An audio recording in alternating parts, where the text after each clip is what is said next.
Aloha. Welcome to A Course in Miracles, Workbook for Students. Today we're on Lesson 37. Lesson 37 says, "My holiness blesses the world." Now here again, we're using biblical terms, so, excuse me, they might not be familiar to everyone. But remember we said yesterday that holiness kind of has this idea of being whole, complete, not lacking in anything. Holiness, whole. And it also has the idea of sinlessness. Like if you're holy, you're sinless. So we said yesterday, actually 2 days ago, we said, my mind is part of God's and I'm very holy. Because God is holy. And since my mind is part of God's mind, I too am holy. And then we said yesterday, my holiness envelops everything I see. So our holiness, remember about the way we see the world is we project the world.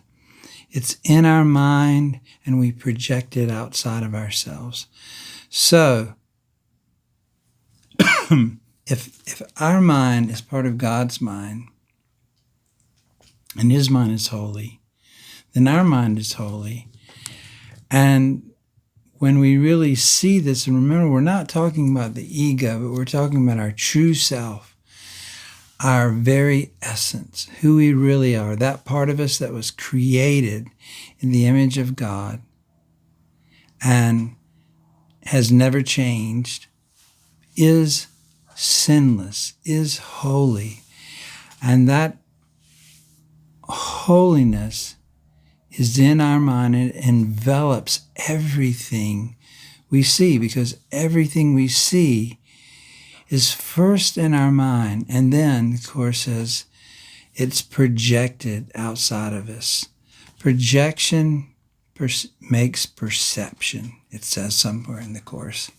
But anyway, so my holiness envelops, it totally covers everything I see, swallows it up. Today, we say, my holiness blesses the world. This is that same holiness, that same wholeness, and that same sinlessness. It blesses the world because the world is also inside my mind. And I project it outside of myself, so it seems like it's outside of me, but really it's in my mind. Well, what I see outside of myself is like a mirror. And so what does this word bless mean? This is another biblical word. And when I think of the word bless, and it's not a word we use a lot today, unless maybe in the South you might hear it. Some people say, bless your soul, or bless your heart, or God bless you when you sneeze. But what does that word bless mean? And in the dictionary, it says several definitions. It's kind of used by priests when they sanctify and make something holy. Like they bless someone, or they bless something on the altar. And that idea of making it too sanctified and holy by blessing it, or the offering that you bring forward in a church and it's prayed over and blessed, or the food you eat, when you say a prayer over it, it's blessed. So that's kind of one idea of blessing, to sort of make things holy. So my holiness makes the world holy. My holiness makes the world holy. And then there's another idea you find in the Bible of to bless is to make happy, or to be happy. If you're blessed, oh, I'm blessed. I'm happy. I'm satisfied. I'm taken care of. I'm full. And that's another blessing. Like remember Jesus had the Beatitudes. Blessed are they that hunger and thirst after righteousness, or, blessed, all the different ones. I can't think of them right now, but you know what I mean. And so you could also substitute the word blessed there is happy is the man that thirsts after righteousness, for he will be filled. So it's this idea of bringing joy and happiness to something. And then there's another idea of blessed in a biblical way is to be grateful. Like I'm grateful. I'm blessed. I feel blessed. So happy, gratitude, all these different shades of meaning for the word blessed. So I just thought it'd be good to just sort of look at those words. Not all of us, went to a church where we read the Bible or heard this word a lot. So I thought it would be good just to take a look at them, because this whole course is written using King James biblical symbols, and not everyone is used to or familiar with those things. So sometimes I think even if you are, we often use words like holiness and blessed, and we grow up with them, but we never really think about actually what they actually mean. They're just something that we recite in prayers or rote memory of scriptures that we memorize and things like that. So my holiness blesses the world. The idea contains the first glimmerings of your true function in the world and why you're here. Now this is exciting.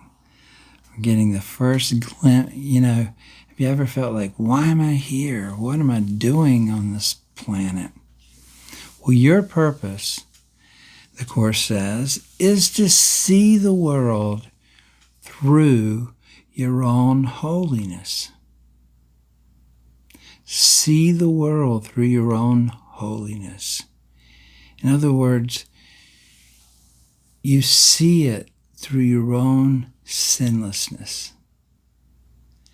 Not many of us are used to doing that, but hopefully, when we finish this workbook, we'll be able to see the world through our own holiness instead of seeing it through our own feelings of unworthiness or unholiness, or especially if you are brought up in a religious background, there's a lot of guilt and unworthy and all these kinds of things that are illusions, untruths in our mind, but we often believe them, and then they affect the way we see the world. So we're going through an undoing process here. Your purpose is to see the world through your own holiness. Thus are you and the world blessed together. No one loses. See, loses is a sense of loss, and holiness we're talking about. There is no loss. You're whole. You're complete. There's nothing missing. So no one loses. Nothing is taken away from anyone. Everyone gains through your holy vision. It signifies the end of sacrifice. Sacrifice, is the idea that you give up something that you really want. So now you're without it. But if there's wholeness, if you have everything, how can sacrifice even be? because there's no way you could not be or have the whole, the complete, all. So no one loses. Nothing is taken away from anyone. Everyone gains through your holy vision. It signifies the end of sacrifice because it offers everyone his full due. And he is entitled to everything because it's his birthright as a son of God. There is no other way in which the idea of sacrifice can be removed from the world's thinking. And oh my God, that's a big, huge way that the world thinks about everything. Like even love. Love is sacrifice to so many people.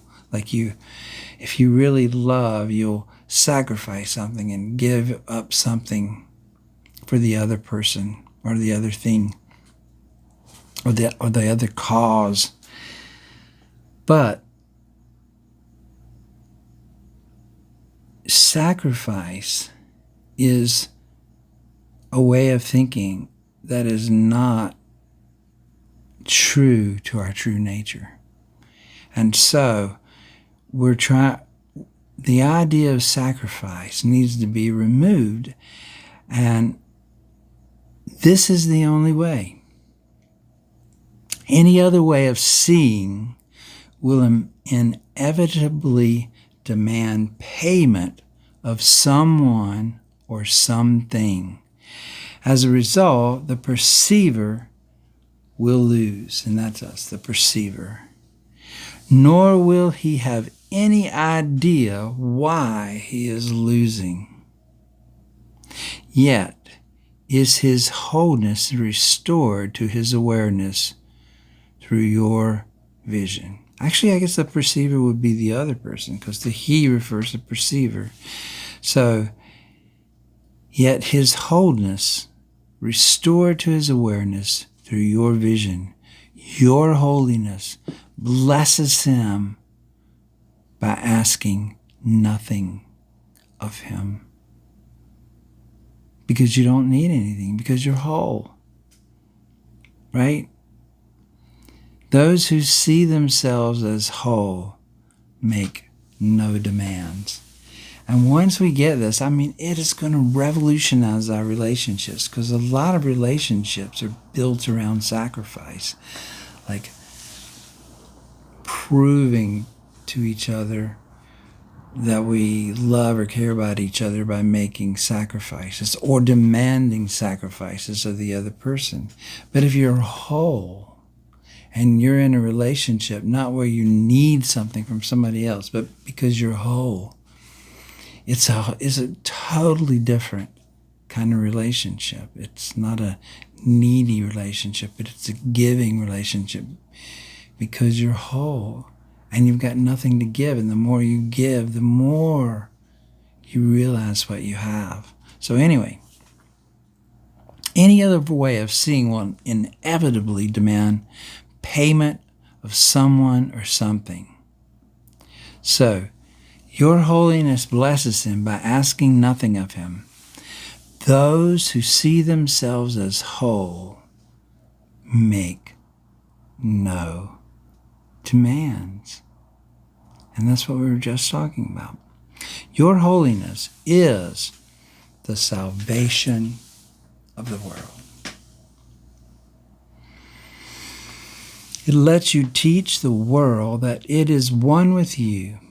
Remember, we were talking about wholeness, togetherness, oneness as being the meaning of holiness. So we see ourselves as holy, and it is the salvation of the world. It lets us teach the world that it is one with us, not by preaching to it, not by telling it anything, but merely by your quiet recognition that in your holiness are all things blessed along with you.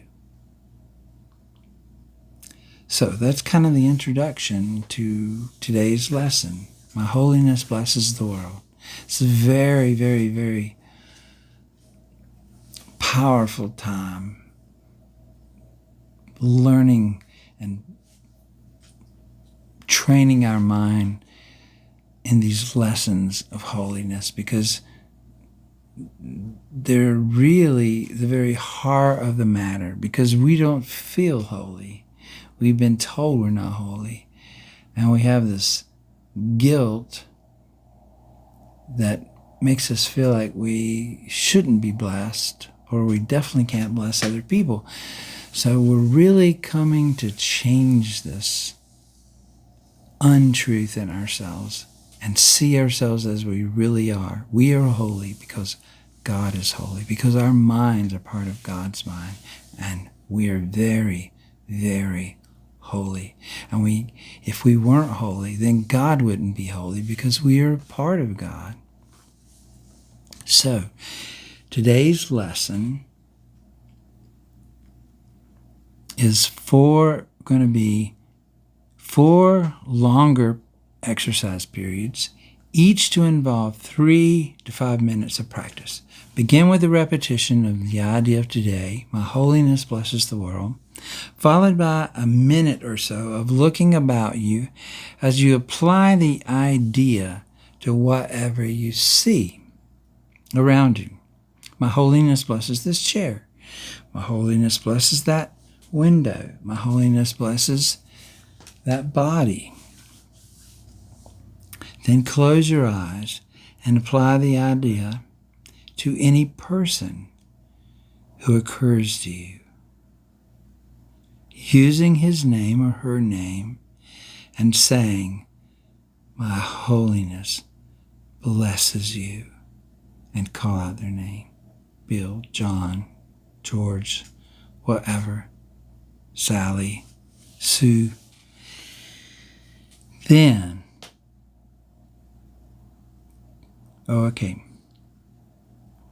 you may continue the practice period with your eyes closed, or you may open your eyes again and apply the idea for today to your outer world, if you so desire.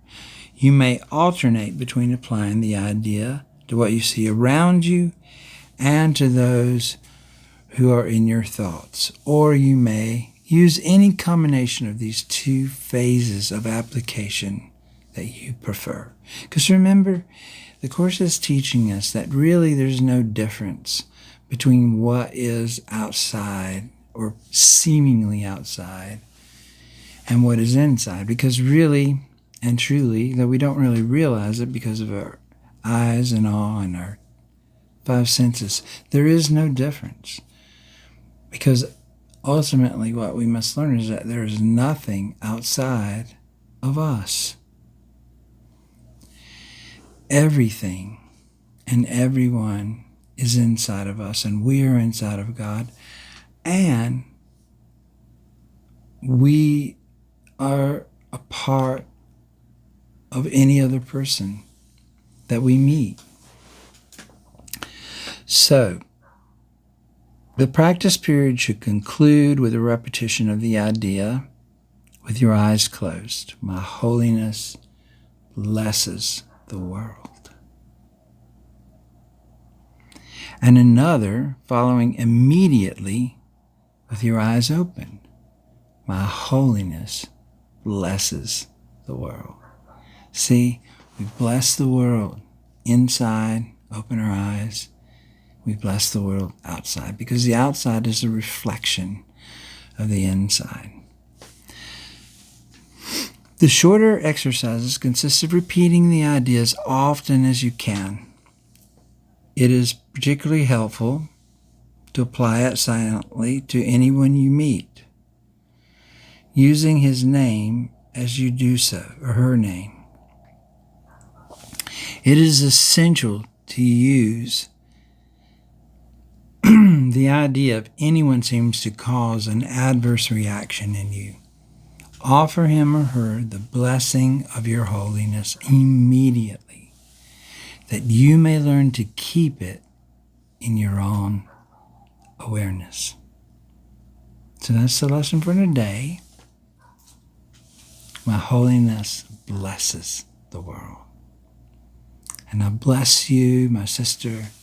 Bless you, my brother. I'll see you everywhere. And I'll see you tomorrow. Aloha.